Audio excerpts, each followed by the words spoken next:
Okay. Good morning, ladies and gentlemen. Today is the ninth day of the International Special Education Ecosystem Exhibition and Conference, or IC as we like to call it. And we'd like to welcome everyone to a very special session today, brought to you by IMU Healthcare. IMU Healthcare is an integrated healthcare facility, which is part of the International Medical University IMU, Malaysia's first and most established private medical and health science university. Today's sharing is a special one and is with Professor Dr. Zabidi Hussin, Consultant Paediatrician, IMU Healthcare. Professor Zabidi will be sharing on his journey not only as a pediatrician, but also as a parent of an adopted special needs child. So good morning, Prof. Good morning. Good morning to you. Good morning, yes. Thank you for being with us today. My pleasure. Now, without further ado, I'd like to invite Prof. Zabidi to begin. Now, members of the audience, we will be taking questions later. So please, if you have any questions you'd like to ask after the sharing, do send your questions into the Q&A window on the bottom right of the screen, right? So now, over to you, Prof. Thank you very much, Jatin. Thank you very much. Good morning to all of you. Assalamualaikum, salam sejahtera, sat sri akal to everyone. I'm going to show you some very distressing slides, but it's a real patient. So basically, most of the photos used in these slides are very distressing. They are from my 25 years of work in a very remote part of Malaysia. And these are real patients. And I thank them for allowing me to use them for educational purposes. And I will not allow anyone to take photography or video recording of the slides for now. And I'm also giving credits to Google for using their photos in this slide presentation. I was touched by this particular caption from someone called Albright in a UN development program. And I think this summarizes what we often do. We often do things for the sake of our own self and for the sake of our career development. And Albright says, I was hungry and you form a committee to investigate my hunger. I was homeless and you fill a report on my plight. I was sick and you held a seminar on the situation of the underprivileged. You investigated all aspects of my plight. Yet at the end of the day, I'm still hungry, I'm still homeless, and I'm still sick. So I was totally moved by this caption, and I felt that all the years that we build our career, we shouldn't end up like this. We should make a difference to people who we come across to. We should be seen as making a difference and making big differences. Okay? So I'm going to tell you a story today, basically. I'm telling you a story as a pediatrician working in a university in Kelantan for 25 years. I have a special interest in neurology, in pediatric neurology. And I'm always fascinated by the power of the brain. And I'm fascinated by a concept called epigenetics, where the brain, however damaged it is, with constant support and with a happy environment, even the so-called irreversible damage of the brain can be reversed. And this is a concept which we are familiar with, that epigenetics is a concept where even you are destined to develop very nasty cancer, but if you live in a healthy and supportive environment, that cancer will not develop. It gets switched off, and that's epigenetics. And 25 years in Kelantan made me realize the truth of this situation. And I will be telling you stories of what I saw and what I thought could be improved. And this is the next slide shows you the brain. It's amazing structure, you know. And the more the brain is being stimulated, the more network it will develop. And it is said that the brain memory is capable of producing 30 million hours worth of streaming, at least. So it is a very powerful organ, the brain. And that is why I feel that however damaged the brain is, we should be able to stimulate it to make it better. And this is another photo, another slide showing that at birth, a baby will have very few network in the brain, but when the baby is breastfed and in constant touch with the mother talking to the baby, with the mother looking at the baby, with the baby's stomach being filled up by the milk from the mother, at the end of 2 years, you will see that all this network will develop in the brain. All this network will develop. And this is the network that will define intelligence of the child. And that brought me to tell you a story about raising Hannah. Hannah was born in this environment. Let me see. Yeah, raising Hannah. So basically, I found her in a cot under an aircon in a small room, a breastfeeding room of the hospital. And each time I do my ward round, I will see her there. Sometimes she looks at me, sometimes she doesn't look at me because people thought that she was blind. And to cut a long story short, she was in that ward for a year, exactly a year. Now, let me go again and say that a year is too long for a child to be in the ward because kids should enjoy themselves. Childhood is enjoyable. You see all these kids, some of them imitate the cat peeing on the tire. He's imitating it. Kids' life is supposed to be enjoyable. And what is Hannah doing there? For one year in the ward. My heart sank as I went through the ward. And these are real pictures of kids who are being deprived, kids who are malnourished. This particular child was given a medication and a doctor didn't admit that he gave medication. And that medication caused severe allergy and the child died from fibrosis. This kid here had both brothers had the same disease and that didn't last very long. So my heart sank when I saw this, chronic incurable illnesses that I just could not do anything during that 25 years.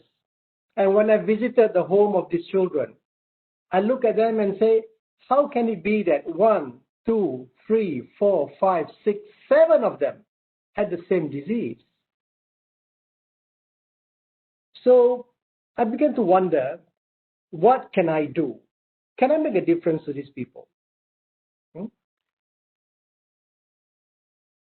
And my PhD student, Hazira, I think she's here listening, did a study and discovered that between the children with disabilities and healthy children, there is a vast difference regarding their health. There are much more underweight children, much more compared to healthy children. Children with disabilities are much more underweight than normal children. Children with disabilities are much more stunted than healthy children. And this is not only in Malaysia, but it happens all over the world, in India, in Myanmar, Indonesia, and so forth. You see? And these are very distressing pictures to me. And these pictures is a product of the PhD student Hazira. She went to the remote places in Kelantan, in Gua Musang, in Jeli, Kuala Krai, Machang, Tanah Merah. A 10-year-old weighing 6 kilograms a 16-year-old weighing 20 kilograms, and so on. So very, very distressing. So I cannot just stay there, look at these kids, and just spend 25 years and do nothing about it. I felt that I need to do something to at least make a difference in their life.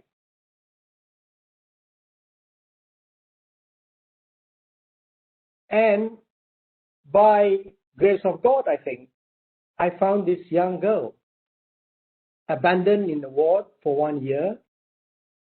Exactly, that's where exactly she was, under the air condition, on that cot, looking at other mothers breastfeeding their babies. Okay? And that's where I found her. And when I found her, I looked at the notes, and written in the notes were phrases like she won't improve, phrases like she's already cacat, she's already buta, based on the assessments by the doctors and all the other practitioners there. I saw the words of badly damaged, blind, poor prognosis, and I know that the mother left the kid on day 3.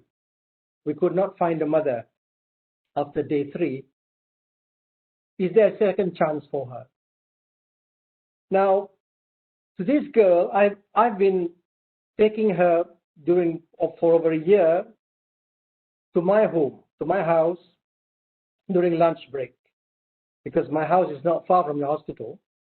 So I normally take her home, and I take advantage of my children. I've got 6 children, to play with her. But she was just emotionless. At the end of that 1 year, the folks from the Jabatan Kebajikan were doing their job, because after a year they should come, and if they fail to trace the mother or the parents, they will take the child, Hannah, to an orphanage. And I was so grateful to one sister called Sister Uy, who just wouldn't let Hannah to be taken to the orphanage, because she had given the same child, not a handicapped child, to the orphanage about 6 months earlier. And you know what happened to the child. The child did not make it, because in the orphanage, an infant would not be able to cope with the number of other children having to be taken care of. And that child died. And Sister Uy says, there is no way I would let you, the Pegawai Kebajikan, take Hannah to the orphanage. And she called me. I was in my clinic, and she called me and said, Prof Zabidi, please come to the ward now. So I went to the ward, and I saw Hannah, and to cut a long story short, Sister Uy said to me, because you have been taking her home every lunchtime, can I ask you, Prof, to take her home permanently and look after her? If you're not able to look after her, please bring her back to the ward. So I said to the Kebajikan person, I said, can I do that? And she said, you're not allowed to do that, sir. So I said to her, you have 2 choices now. You can either bring her to the orphanage and you will know what will happen to her, or you can let me take care of her. So reluctantly, she made me sign a letter, and there it was. I had Hannah in my home. I took advantage of my children. I have 6 children. This is the eldest. Second, third, fourth, 5, 6. My wife is a nephrologist, and I thought that my kids have grown in a happy environment. I wanted Hannah to enjoy such happiness. And here my story begins. In the first 3 months of us looking after Hannah, it was simply impossible. Her screaming spells at night was just intolerable. She screamed and screamed from 3 in the morning up until 4 or 5. And now I can understand why a desperate father who came to me in the clinic during my clinic days said to me, I wish my handicapped child is no longer alive. I can understand that now. I can understand that. Because almost every night for the first 3 months, she was just doing that. Screaming all the time and so forth. Maybe from seizures, maybe from frustrations, or maybe, and I can understand how mothers or parents who are looking after these handicapped children can easily leave them or isolate them because they can potentially cause family disruption. It was then I realized that when I asked the sister, why wasn't she screaming in the hospital? And someone told me that she was given sleeping pills, sleeping medication in the hospital. And because at home, she was not given that. And that's the reason why I had to give her, I must say, I had to give her 3 occasions the sedatives because the family could not tolerate all these screaming spells anymore. So that was the first 3 months, which was very, very, very, very disruptive. I also realized that feeding is a big issue. Now I realize what Hazira said, that 80% of children with cerebral palsy are malnourished with micronutrient deficiency.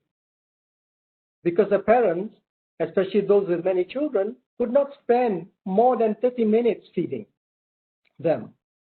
And because they have trouble swallowing, the amount of diet being given to them is insufficient for their growth and rehabilitation.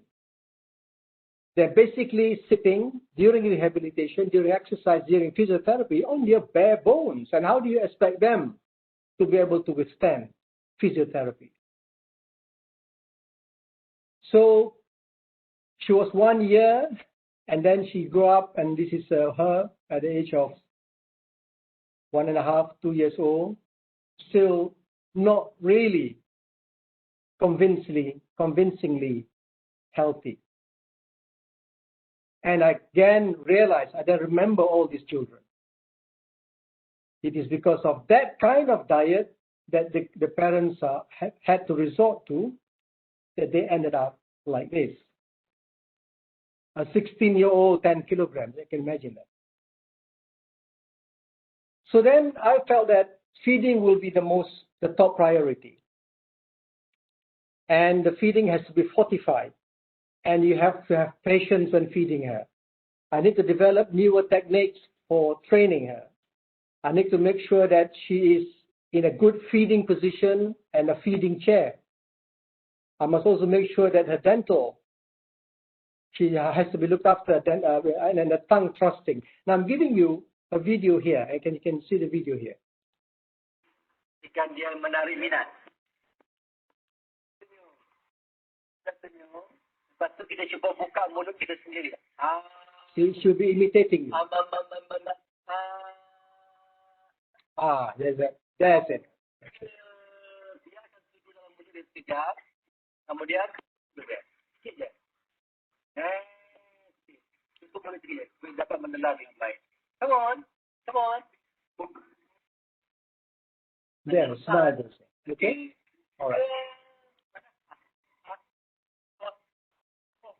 Yeah, but that takes a lot of patience. It needs a lot of patience on that. I mean, if you have many kids and so on, you might not have that opportunity to do that. And I let her play with fruits and vegetables and so on, so that she knows that these are things that you can eat and so on. Okay? So that gives me some idea on feeding strategies for the disabled. You must be prepared. You will be prepared with towels, because if there's flutter, there's a chance that you might be angry with them. They will choke, they will cough, they will spill, the tongue thrusting. The aggressive oropharyngeal training, biting and chewing techniques, you have to teach them, and it takes time. And giving them local food is also good. Laksa, laksam, pudding, and so on. and careful positioning. And so at the end of all that, we managed to bring her to some decent weight, if you can see here. This was when she was about 2.5 years old. And everybody was involved. Here I was, and there's also a picture of a brother being involved, feeding her. And I can say that from that scrawny child, she slowly developed into a fairly normal-looking child, if you like. But always drooling, and that drooling really interferes with the feeding. Okay? So it takes at least an hour to do that. And at that time, we did not have any full-time maid with us, so all the kids help out with feeding her. We need to teach her biting technique, because if they don't bite, the teeth won't grow, and the mouth will be crowded, and there'll be problems with the teeth. So just train them to bite and bite and bite. Train them to bite, and this is a sister giving us some ice cream. Teach her to imitate opening of the mouth, and that's my youngest son. Teaching her, showing her, open your mouth and bite. And that's the way it should be, all right? And we also have to train the special senses, the vision. I remember in the notes, it was said that she was blind, okay, because she has a squint. She's not blind at all. And talk to the child, make them watch your mouth, and it's called augmented communication. And at times when she gets tired, she will do this, and that's a very, I call it cebek limau, because it just looks like a limau. So everybody laughs at her and so on. So these are the kind of things you need to do. Not only you have to encourage feeding, but you have to also make sure that her special senses are well developed, her hearing, her sight, emotion, and so on. Because it's only when you persistently bombard her with all this input, the sense of smell, the sense of the hearing, and so on, it's only then the brain will develop. The networking within the brain will develop. And hopefully, she will have a very minimum disability after when she reaches adult. And you can see the nice smile there from her. And that's her sister. I also developed a home-based rehabilitation where everyone is involved. When Hannah reaches the age of 6, she went to this school. She stayed in the school. This is run by a voluntary organization. We took her out. We did not leave her with a maid whenever we went out. This is when we went to Taman Negara, and she was there. And as I say, we were lucky because the brothers and sisters were all helping her. And also the home-based rehabilitation involves simple things. Getting a wash basin, putting in rubber plastic balls there. And she will just be there and playing with the balls, okay? And there's an old man, I will show you the picture of the old man later on, who came to my house. He has passed on now. But the old man was very interested with what I did. And he offered me to build a special walker for Hannah. And this is a very short video, unfortunately. This is a brother praying, and here she was trying to do things and watching the brothers praying, and then looking at the okay. So all right. Okay. So these are the home-based rehabilitation, getting her to do things, to throw things, to move around. Yeah, and that's a special walker that this person made. So he made it himself, and that's that. And try to get her to walk and get her to cycle and get her to do things, get her to draw and so on. A desperate attempt, really, to salvage this very damaged girl, because it was impossible to rehabilitate her in view of her serious disability. Okay. Right. I mentioned to you already about the sensory and emotional stimulation. You can see it there. And I was driving one day, and Hannah was at the back of the car, and I heard her saying "ah," and I thought it sounded like Abba. I stopped the car and turned to her. "Ah," she said, and sure enough, she heard all the other children calling me Abba, and she imitated and said the same thing. It was so moving to hear that.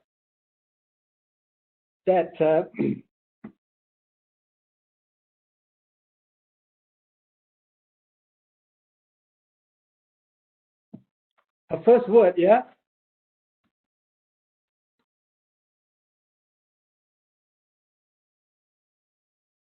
Okay. So, so the sensory and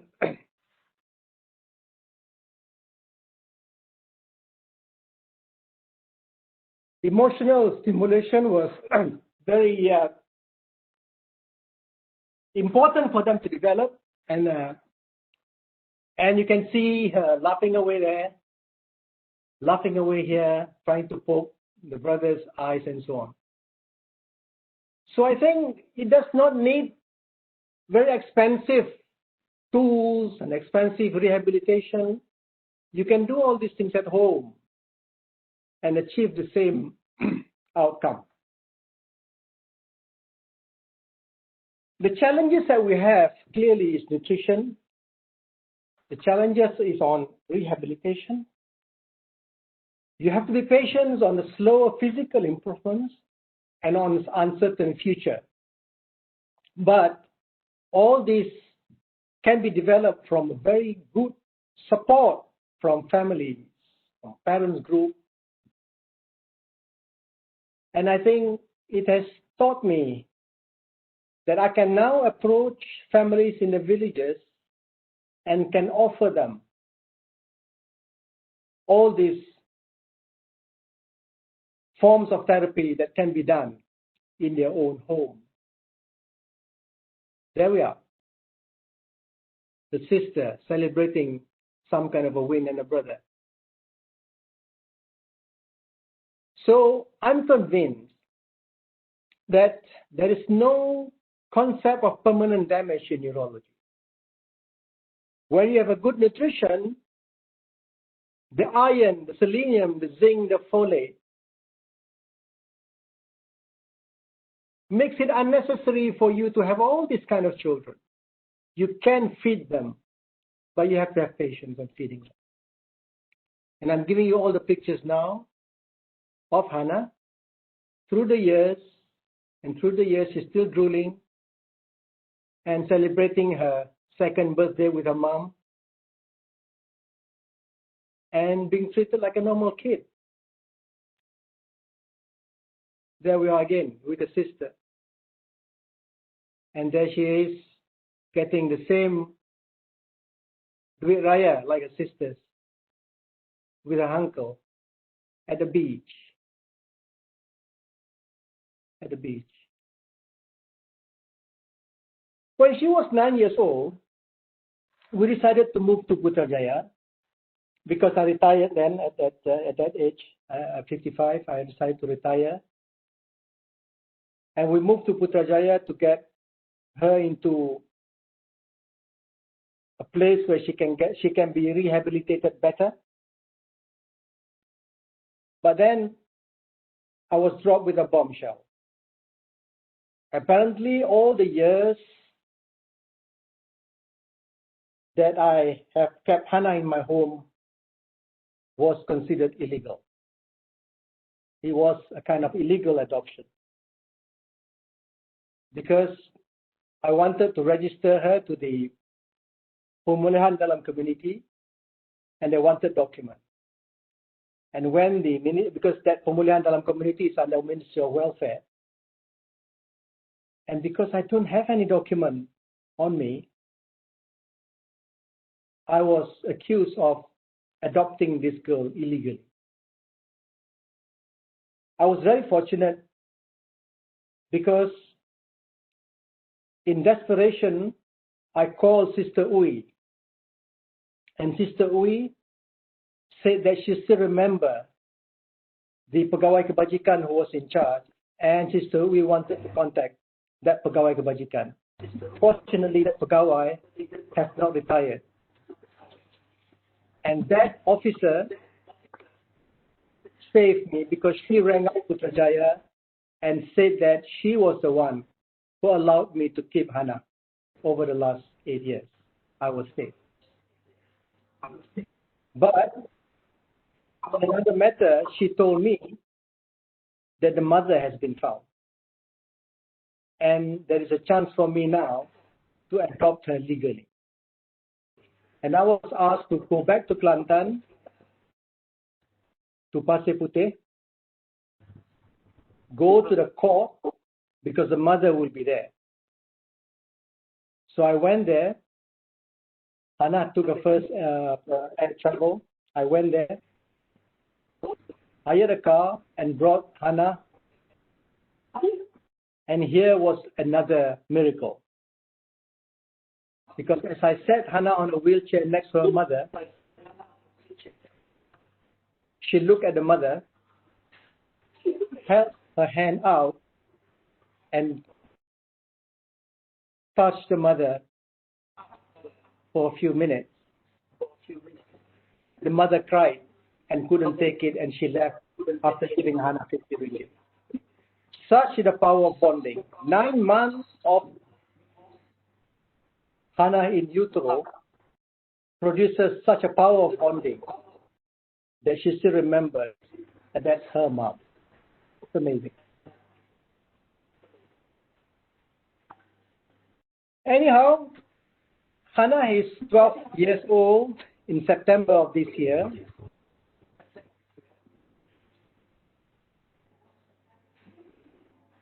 The MCO has made the PDK inoperable, and that is at the expense of all these children. And I had to find ways to keep her physiotherapy, the hydrotherapy in place. So basically, this is a picture of her swimming.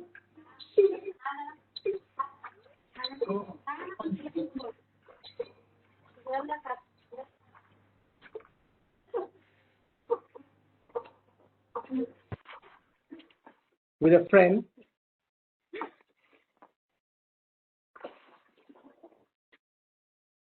And another photograph, another video of her.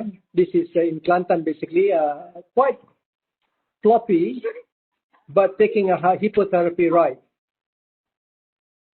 Okay.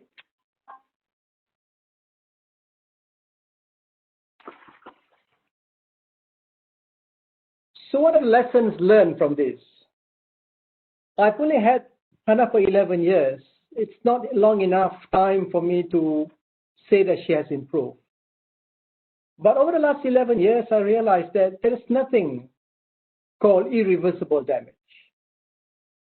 A mother with a handicapped child could be hurt when doctors say that, sorry, a child is blind, sorry, a child is deaf, cacat. Very, very sensitive word, cacat, buta. Remember the power of the brain. The brain has at least 30 million hours of continuous screenplay, at least. And the other lessons I've learned is, I learned to believe in the unseen factor, the G factor, the guide factor. In fact, I told all my children, believe in it.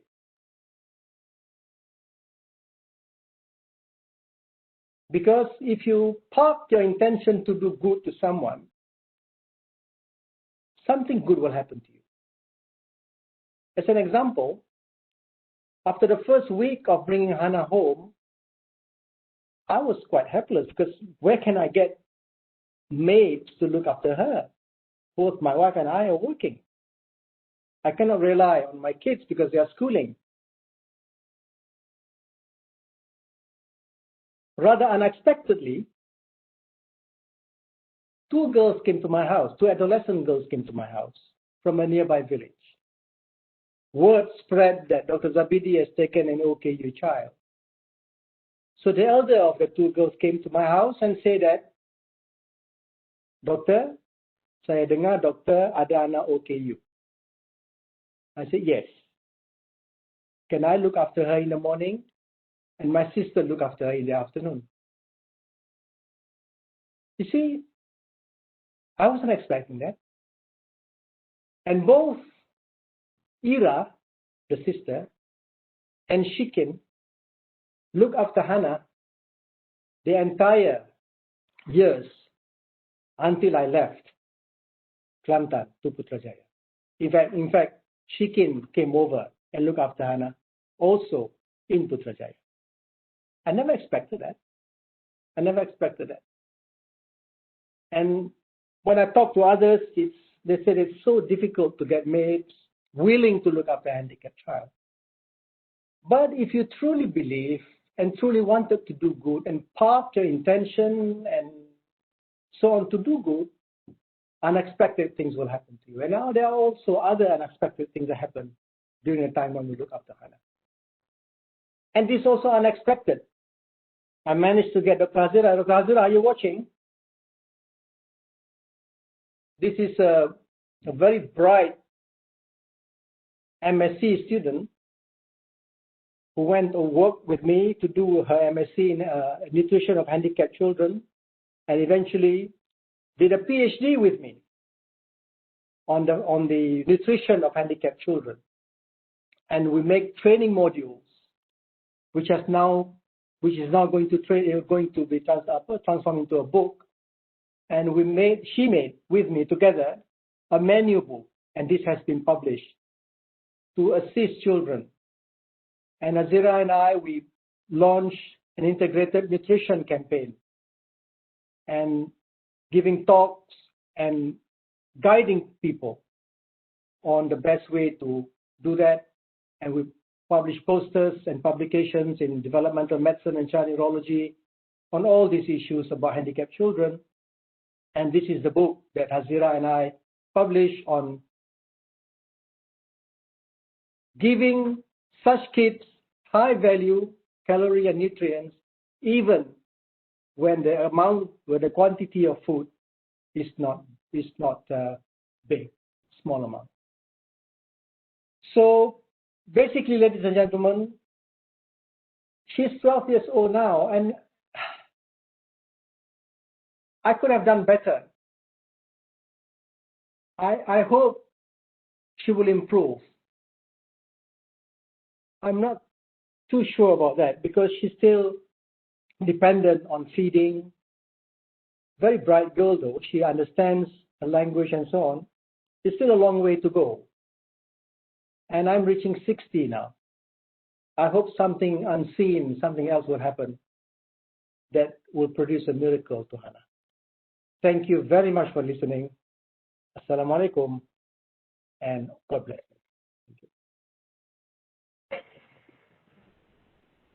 For your sharing. Oh my gosh, there's such a honest sharing. You made me cry. But you know, when you said that you could have done better, I really don't know. I mean, you know, when we met for the first time and I asked you what prompted you to adopt, right? I don't think many people would have taken the steps that you did, you know, to become so fully participating in the life of another, especially when you already have a demanding career, you already have a full household, you know, to dedicate your life to someone who so obviously needs help. There are many ways you can help, but it's not many people that will take the step that you have. And listening to you, I'm reminded that for real change to happen in the mindset and the actions of people, you know, that people take, we need people who can lead the way and show us how. And I think on behalf of everyone, I really think that we need to thank you for opening up and sharing the journey of love for you and for leading the way, showing us how we can all, in our own ways, take a real step to make a real difference, not just by words or setting up committees to study this or, making a 50 ringgit donation and feeling better about ourselves, but really to immerse ourselves in this and participate in the change. No, not one step, but commit to it. So now, we have now come to the Q&A section of this webinar. Members of the audience, if you have any questions, please send your questions to the Q&A window at the bottom right corner of your screen. Yeah, that will be the bottom right corner of your screen. But in the meantime, let me be the first to ask a question. Right. This year, the theme of IC 2020, seeing that, this is the year of the pandemic and the world has moved online, this year our theme is about reimagining, reshaping, rethinking, and restarting. So, Prof, what would be your wish moving forward, both as first as a pediatrician in relation to special needs children? Reimagining, reshaping, rethinking, and restarting the world. What would be your wish moving forward as a pediatrician? Yeah, I wish there is more equality. I wish there is more equality. Because when I decided to work in Kelantan, when I returned to Malaysia, I felt that in 1991, there must have been some good things happening in Kelantan. But to my surprise and horror, kids are still living in a situation that I cannot imagine. You saw the pictures of what, and these are the handicapped children. Even the non-handicapped children are also not well looked after, you see. So I wish there's more equality between the states and so on. I wish politics is not a hindrance. That's my wish. Yeah. Yes. At this moment, I think a lot of us are wishing politics is not hindrance to so many things, that's right? Yes. That is right. But yes, I can see that, yeah. But now, that was your wish as a pediatrician. What about your wish as a parent of a special needs child? I wish you will participate in Paralympic. One thing about Hannah is that I think she has a lot of abilities, but her physical disabilities are really hindering her. Her ability, I think she's got a flair for language, I think, because whenever my daughter spoke Spanish to her, she can understand. She can understand Spanish. Wow. Yeah. So I also brought her to, I was at the time in Masa University, and there was a lady from India came to show how to do physiotherapy to kids, and I brought Hannah to be the subject of that physiotherapy. And I said to the lady, please, can you speak Hindi to her? Just a test. And she did. And Hannah could understand every single word that the lady spoke. And I think she's got hidden talent somewhere. She has got a flair for language. Yeah. So actually, that will be interesting to develop, yes? Yeah, because she'll be listening to the language and she has that understanding. Yeah. It's only 12. Long way to go. Yes. And, despite what you said earlier, I think you're doing a wonderful job. Don't know about that. Don't know about that.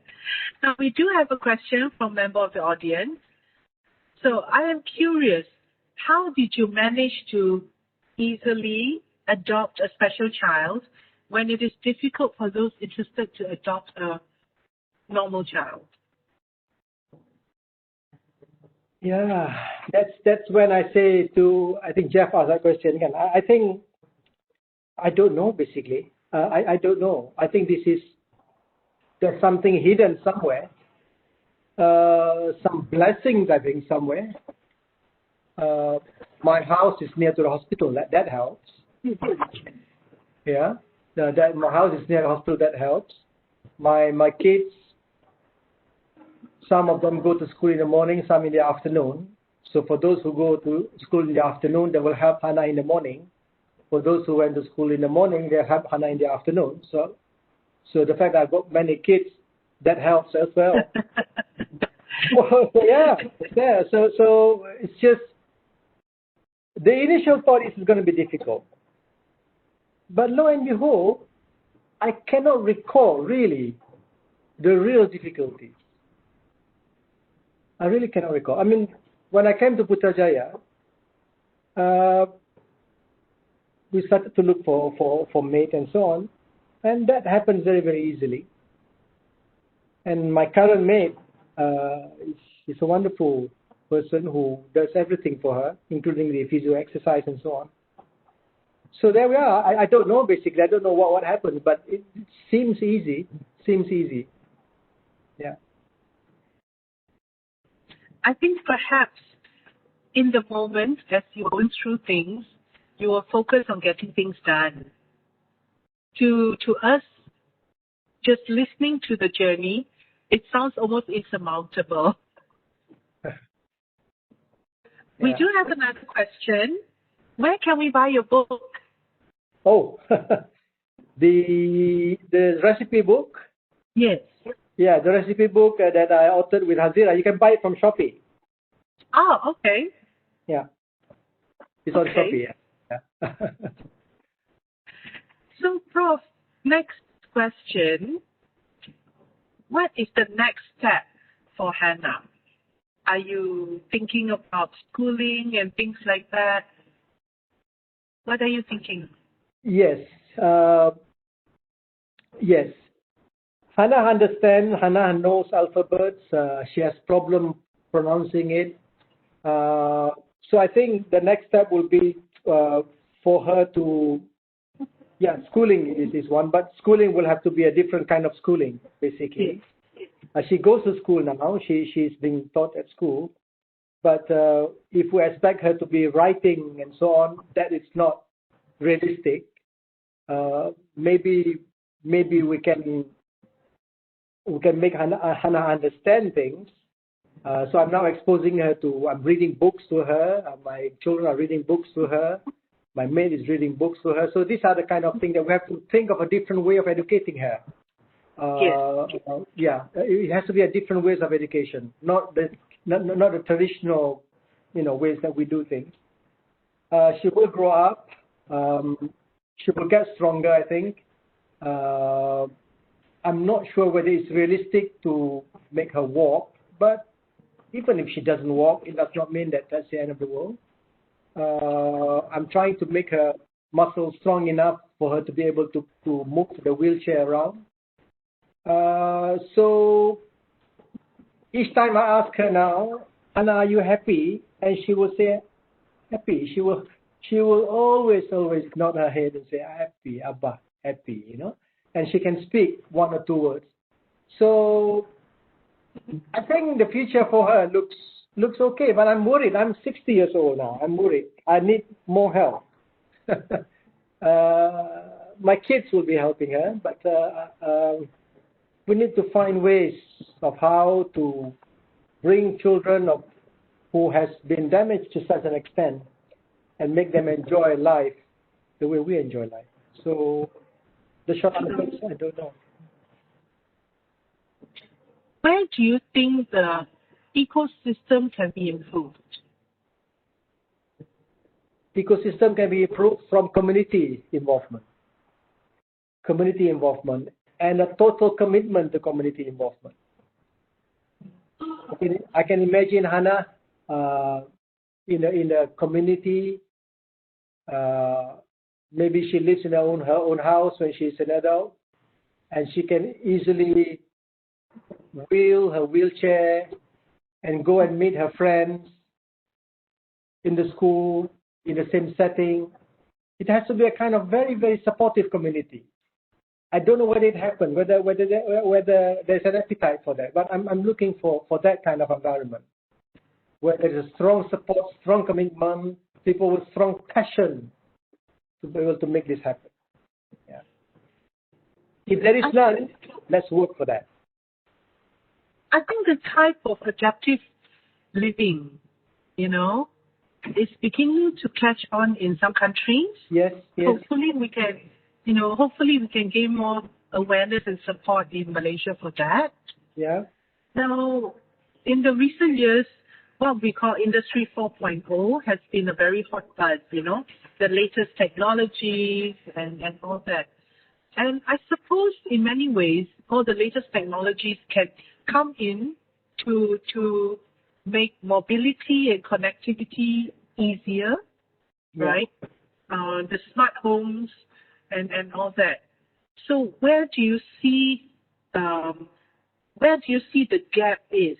Because right now all these technologies are pretty much confined to the engineering sectors, but it could be very pervasive in everyday life for the rest of us, including Hannah. Yeah. Where do you think the bridge can be? It's a difficult question to answer.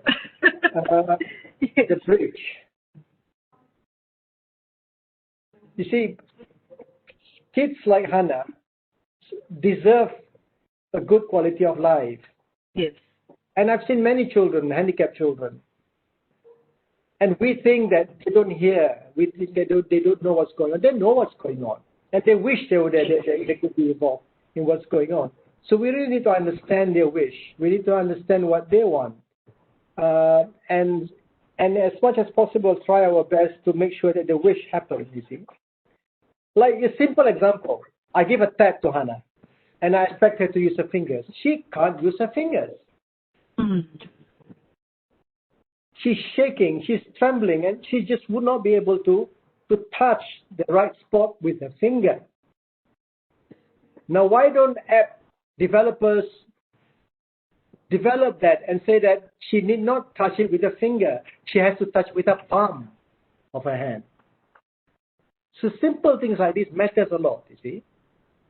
Yes. And I've seen that in Taiwan. I've seen a home in Taiwan for the elderly, where they put a small table, and on the table they put various menus.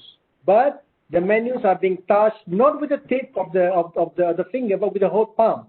So when the elderly woman touches that with the palm of her hand, that message goes to the restaurant, and they will deliver the food to her. You see, so we need to adopt and adapt, and make it specific to their needs. That is the bridge. We need to be able to get a database of each child and the nuances they make with their face and with their expressions and within a database on for example, Hannah, for example, she will say na, so we keep that word. And she say I'm for I, so we keep that word. So we have to keep a database, and with AI, yes, we can know what she's talking about. And that's different from one person to another. That is the thing that we need to do, to make it specific and to make a collection of all these of vocabulary specific to their needs. That's what we need. Machine learning, personalized. Yes, machine learning. Personalized machine learning, yeah. That's interesting. Well, I hope we can keep in touch, and from our communities and our supporters, maybe we can find interested party from machine learning or AI to collaborate and maybe start something. A few days ago we did a webinar on adaptive clothing, for example, and that one we initiated a conversation between fashion brand Uniqlo and medical professionals So in this particular case, it was UMMC and the rehab clinic, right?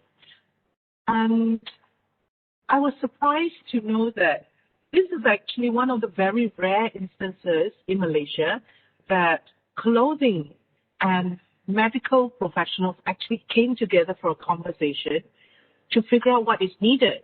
And to add to the mix, we brought in someone with a disability, yeah, is with muscular atrophy. So he was able to give feedback on what his needs are, right? Yes. And at that time, his biggest message, when I asked him what is the biggest message you want to communicate, he says, listen to our input. We want to look good too. And that really struck me how people don't, even with the best intentions, they don't plan with the actual end user in mind. Yeah. You know? Yeah. Yeah. So I really support you in this journey. I hope moving forward we are able to be part of this and to maybe facilitate and start conversations. Yeah. Yeah. And yes, this smart living, adaptive living, that is an area that would be nice to develop. Yeah. You know? That's right. With what we see from countries like Taiwan, countries Northern Europe are really good with this. Japan, how to incorporate not just about the adoption of technology, but the personalization of combination of technologies. Yeah, For that's each right. end user, right? That's right. But, you know, we need to develop ways of capturing the expression, for example, you know, facial expressions and all that. So there's so many things that can be done and ought to be done. Yeah. Well, I think that's time for us now. Before we wrap up, can you repeat the title of your book again? We have members of the audience wanting to go out there and search for it. Oh, the title is hold on. Recipe. Hold on. Makanlah sayang, resipi sehat dan mudah untuk anak-anak.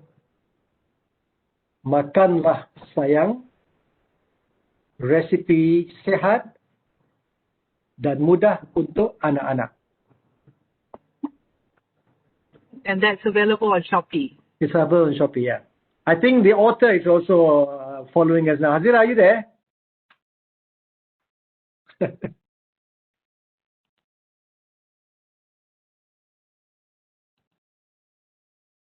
Yeah. Oops.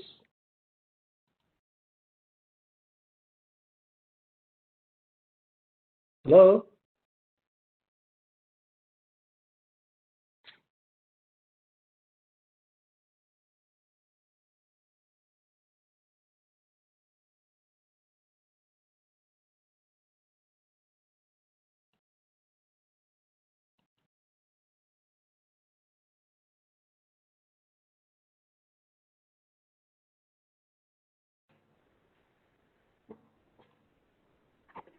And in case you need and for now, thank you very much, Prof, for being with us today and, you know, openly sharing something that is so personal and so raw, you know. Yeah. Thank you very much for joining us. You're welcome. And to members of the audience, thank you for joining us today. Let's give a virtual clap for Prof. I mean, it sounds like such a small thing that we can do to express, but I hope that today's session has inspired everyone to not just say that you want to do something or to support something, but to actually take one step, no matter how big or small, in our own ways, to take a real step that makes a real difference. So before you go, last question. Do you have any last words to say? Before you wrap up. Last word. Yeah. Believe in the hidden in the unseen factors. Spark your heart and mind to do good. Good things will happen to you. Thank you, Prof. And on that note, thank you, everyone. Thank you. It's a wrap. Thank you very much. Have a good day ahead and visit IC 2020. Bye-bye. Bye-bye. Bye. Bye. Bye.